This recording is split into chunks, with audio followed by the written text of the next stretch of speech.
ఈరోజు మేము మా చుట్టుపక్కల అడవిలో దొరికే తాజా ఈతకాయలు తెంపుకునేదానికి వెళ్తున్నాము అడవికి. మా దగ్గరలో ఉన్న అడవిలోకి వెళ్ళేటందుకు దారి కొంత దూరం మాత్రమే ఉంది. ఆ తర్వాత మేము కాలినడకనే వెళ్ళాలి. అలా బయలుదేరుతాము అనుకున్నప్పటికీ మాకు దగ్గరలో ఉన్న ఈత చెట్టు మాకు కనపడింది. మా మామ ఆ చెట్టు కింద ఉన్న కాయలను చూసి పరీక్షించుతూ ఈ కాయలు తినేదానికి పనికిరావు, చాలా ఎండిపోయాయి అని నిర్ధారించాము. మేము కూడా సరేలే ఈ కాయలు పనికిరావు అని ఇంకొంచెం దూరంలో అడవిలోకి వెళ్దామని నిర్ణయించుకున్నాము. వెళ్తూ ఉన్నాము. మా పల్లెటూరు చుట్టుపక్కల మొత్తం మాకు కొండలే ఉంటాయి. ఎటు చూసినా మాకు అడవే. అలా మాకు కొన్ని కాయలు దొరికాయి. ఆ కాయలను మేము తీసుకుని వెళ్తున్నాము. సరే అని ఇంకొన్ని కాయలు దొరుకుతాయని లోపలి అడవిలోకి వెళ్తూ ఉన్నాము. దట్టమైన అడవిలోకి మేము వెళ్తూ ఉండగా చుట్టుపక్కల మాకు ఒకే రకమైన చెట్లు ఉన్నాయి. అలాగే ఒకవైపు పొలాలు, మరోవైపు అడవి ఉంది. మాకు ఆనుకునే పెద్ద పెద్ద కొండలు, పెద్ద పెద్ద అడవి రాళ్ళు ఉన్నాయి. మా కడపలో కూడా ఇంత అద్భుతమైన అడవి ప్రాంతం ఎంతో ఉంది. ఎటువంటి రకం పండ్లైనా కానీ మా అడవిలో దొరుకుతూ ఉంటాయి.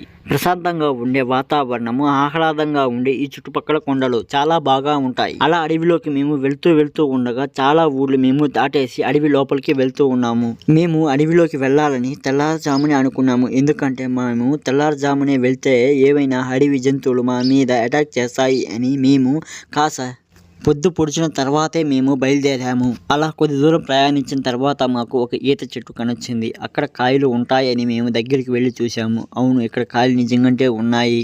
మా మామ ఆ ఈత చెట్టు కాయలు చూసి చాలా బాగున్నాయి అన్నాడు. అప్పుడే నేను ఒక పురుకోస దారం తెచ్చి ఒక కత్తి తీసుకొని ఆ కత్తికి మేము ఒక కత్తిని కట్టి అక్కడ ఉన్న ఆ కాయలని మేము తెంపాలని అనుకున్నాం. మా మామ ఎంత లోపలే ఒక రాయి తీసుకొని ఆ రాయితో ఆ పండ్లని కొట్టాలని అనుకున్నాడు. అలా ఆ రాయిలు తీసుకుని కొట్టిన తర్వాత కొన్ని పండ్లు మాకు కింద పడిపోయాయి. ఆ పండ్లు మేము తిని చూసాము. చాలా బాగా ఉన్నాయి. ఆ పండ్లు చాలా బాగున్నాయి అని మేము ఇంకా కొయ్యడం స్టార్ట్ చేశాము. మా మామ కూడా ఆ పండ్లు ఇంకా కొయ్యాలని స్టార్ట్ చేశాడు. ఎలాగా అంటే ఒక కత్తిని తీసుకొని ఆ కత్తికి ఒక కత్తి కట్టి ఆ కత్తిని ఆ చెట్టుపైకి వెళ్ళేలాగా చేశాడు. అంతలోపల ఆ చుట్టుపక్కల పడిన కాయలను మేము ఏరి ఒక సంచిలో వేశాము. ఈ ఈతకాయలు కొయ్యాలంటే అతిపెద్ద సమస్య ఏమిటంటే ఆ చుట్టుపక్కల పర్రేలు కంపలు అని ఉంటాయి. ఆ కంపల్ని మా మామ చాలా కష్టపడి అంతా తొలగించాడు. ఇక చివరికి కట్టడం మొదలుపెట్టాడు. మా మామ ఆ కత్తిని గట్టిగా కట్టి ఆ చెట్టుపైకి ఉన్న గుత్తులుగా ఉన్న ఈతకాయలని కోసేదానికి మొదలయ్యేది. ఈ విపరీతమైన ఎండలకి ఆ కాయలు కూడా చిన్నగా అలాగే వెండిపోయినట్టు కనిపిస్తూ ఉన్నాయి. మా మామ కూడా సరేలే, మంచి కాయలు మనం వేరుకొని వెళ్తాము, మిగతా కాయలు ఇక్కడే వదిలేసి వెళ్తాము, ఈ అడవిలో ఉన్న ఏ ఒక ప్రాణులు తినేసి బ్రతుకుతూ ఉంటాయి అని చెప్పాడు. సరేలే అని ఒక గుత్తి తీశాక ఆ గుత్తులో ఉన్న కాయలు చాలా టేస్టీగా, చాలా స్వీట్గా ఉన్నాయి. ఆ చెట్టుకి కొన్ని కాయలే ఉన్నాయి. అందుకని మేము మరీ అడవి లోపలికి వెళ్తూ ఉన్నాము.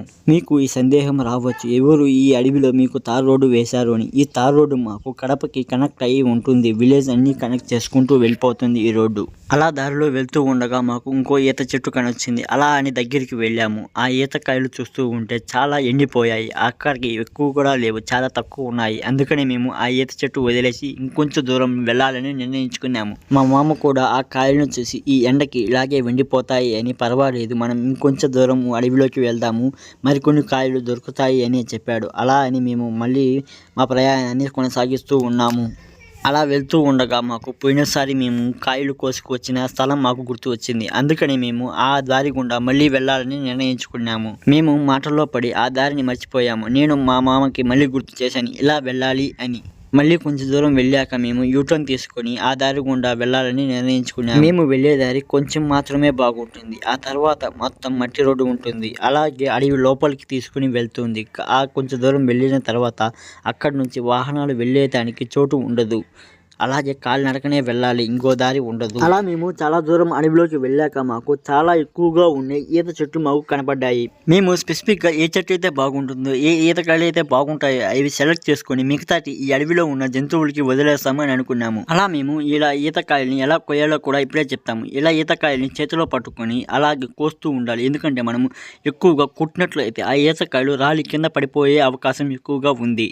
ఆ ఈతకాయలు పూర్తిగా మాగలేదు, అలాగని పూర్తిగా పచ్చిగా లేవు. అలా మేము స్పెసిఫిక్గా ఒక చెట్టుని ఎంచుకున్న. ఆ చెట్టుకి చాలా ఈతకాయలు ఉన్నాయి. ఆ ఎన్ని ఈతకాయలు మేము కోసుకొని ఒక దగ్గర పెట్టుకున్నాము. అలా ఎందుకు కష్టపడి ఒకరి పైకి ఒకరు ఎక్కి ఎందుకు కొయ్యాలి అనుకుంటారు మీరు. ఆ ఈతకాయ చెట్టుకి ఎక్కువ ముళ్ళు ఉంటాయి. ఆ ముళ్ళు గుచ్చుకున్నట్లయితే చాలా దురదగా, ఇరిటేషన్గా ఉంటుంది బాడీకి. అందుకని మేము ఒకరిపైకి ఒకరు ఎక్కి ఇలా ఈతకాయలను కోస్తూ ఉంటాము. నేను మోస్తూ ఉంటే మా మామ ఈతకాయలు కోస్తూ ఉంటే మా మామ ఇంకోవైపు సర్దేస్తూ ఉన్నాడు. ఇలా మేము అంతా అరేంజ్ చేసుకుని తీసుకుని ఈతకాయలు ఇన్ని కోసాము. ఈ రోజు ఇవి చాలు, అందుకని మేము ఇక ఇంటికి వెళ్ళిపోతున్నాము. నా వ్లాగ్ మీకు నచ్చినట్లయితే నా ఛానల్ని సబ్స్క్రైబ్ చేయండి, అలాగే లైక్ చేయండి. నా కంటెంట్ నచ్చినట్లయితే కామెంట్ సెక్షన్లో కామెంట్ చేయండి.